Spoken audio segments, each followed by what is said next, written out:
Green বাংলাদেশের একটা আমাদের ব্যাপক বড় পরিসরে একটি পরিকল্পনা আছে যে আমরা সারা বাংলাদেশে গাছ লাগাবো। রাজনৈতিক দলের লক্ষ্য উদ্দেশ্য সিমিলারই থাকে, সবাই দেশকে নিয়ে পরিকল্পনা করে, দেশের মানুষকে নিয়ে পরিকল্পনা করে। আমাদেরও তেমনটি, আমাদের পিছিয়ে পড়া নারী গোষ্ঠীদের নিয়ে আমাদের কাজ করার ব্যাপক একটা ইচ্ছা আছে, পরিকল্পনা আছে। যেহেতু বাংলাদেশে অনেকগুলো রাজনৈতিক দল রয়েছে, প্রায় 50টির উপরে, সেখানে কোথাও নারী কোনো সভাপতি বা সেক্রেটারি আমরা দেখছি না, এবং অনিবন্ধিত যেগুলো দল রয়েছে একমাত্র জাগপা ছাড়া আর কোনো নারী প্রতিনিধিত্ব আমরা দেখছি না। তো সেই জায়গা থেকে আমি যেহেতু কাজ করার সুযোগ পেয়েছি, সেক্ষেত্রে আমি নারীদেরকে নিয়ে একটা ব্যাপক একটা পরিকল্পনা আমার আছে। সেই সাথে এখানে যারা অন্যান্য ধর্মের বা বর্ণের রয়েছে সকলকে নিয়েই আসলে আমাদের নানা ধরনের পরিকল্পনা রয়েছে, এবং সেই সাথে গ্রিন বাংলাদেশের একটা আমাদের ব্যাপক বড় পরিসরে একটি পরিকল্পনা আছে যে আমরা সারা বাংলাদেশে গাছ লাগাবো। গাছ লাগানোর যে কর্মসূচি, এবং কৃষকদের মাঝে আমরা বিনা পয়সায় তাদেরকে আমরা বীজ দিব, এবং সেই সাথে সার, ঔষধ, কীটনাশক যেখানে যা লাগে এগুলো আমরা ইকুইপমেন্ট এগুলো আমরা তাদেরকে প্রোভাইড করব। এবং যারা শিক্ষিত যুবক রয়েছেন তাদেরকে আমরা ফ্রিল্যান্সিংয়ের আওতায় নিয়ে আসবো, তাদেরকে ফ্রি কম্পিউটার প্রশিক্ষণের একটা ব্যবস্থা করে দিব। এবং একেবারে প্রান্তিক পর্যায়ে যারা চিকিৎসার অভাবে ধুকে ধুকে মরছে তাদেরকে ছোট ছোট মেডিকেল ক্যাম্প করে তাদেরকে ফ্রি চিকিৎসার ব্যবস্থা করে দিব।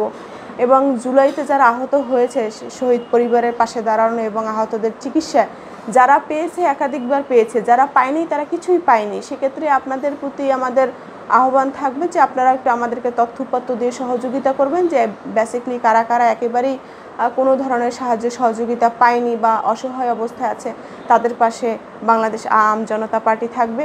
এবং সেই সাথে আকাশসীমা, নৌসীমা এবং স্থলবন্দর, সেখানে আমাদের যেন সকল কিছু যেন অক্ষুণ্ণ থাকে, সেই লক্ষ্যে আমরা সবসময় সজাগ থাকব। মানুষের সমালোচনা আসলে থাকা প্রয়োজন। সমালোচনা না করলে মানুষ আমি যে ভুল করেছি বা আর একজনে যে ভুল করেছে বা ভালো কাজ করেছে এটা আসলে বোঝাটা মুশকিল। তো সেই জায়গা থেকে আমি সমালোচনাটাকে পজিটিভভাবেই দেখছি, এবং আমার কাছে মনে হয় প্রতিটি মানুষের রাজনীতি করার অধিকার রয়েছে। এবং তিনি এখন জামিনে বের হয়ে আছেন এবং তার মামলাটি বিচারাধীন অবস্থায় আছেন। তিনি দোষী না নির্দোষী এখনও প্রমাণ সেটি হয়নি। তো সেটি আদালতে সিদ্ধান্ত হবে, আদালতের রায়ের মাধ্যমে আসলে এটি ক্লিয়ার হবে। তো ওনার প্রতি অভিযোগ আনা হয়েছে, কিন্তু এখনও সেই অভিযোগটি এখন পর্যন্ত সেটি প্রমাণিত হয়নি। তো সেটি প্রমাণ হওয়ার পরে আসলে আমি সিদ্ধান্ত নিতে পারবো। এখন এর আগেই তো আর আমি ওনার এই ব্যাপারে কোনো মন্তব্য করতে চাচ্ছি না। যেহেতু বিচারাধীন অবস্থায় আছে, আমি কোনো মন্তব্য করে আদালতের কাজে বিঘ্নিত করতে চাই না। তো সেই জায়গা থেকে আসলে আমি মনে করছি যে রাজনীতি করার সকলের অধিকার আছে। তিনি আমার রাজনৈতিক সহযোদ্ধা, আমি তার ব্যবসায়িক পার্টনার নই, এবং আমি তার ব্যক্তিগত জীবন নিয়ে বা তার ব্যবসায়িক জীবন নিয়ে আমি কোনো ধরনের মন্তব্য করতে চাচ্ছি না। For more updates, follow us on Facebook, subscribe our YouTube channel, get the latest update on www.daily-sun.com.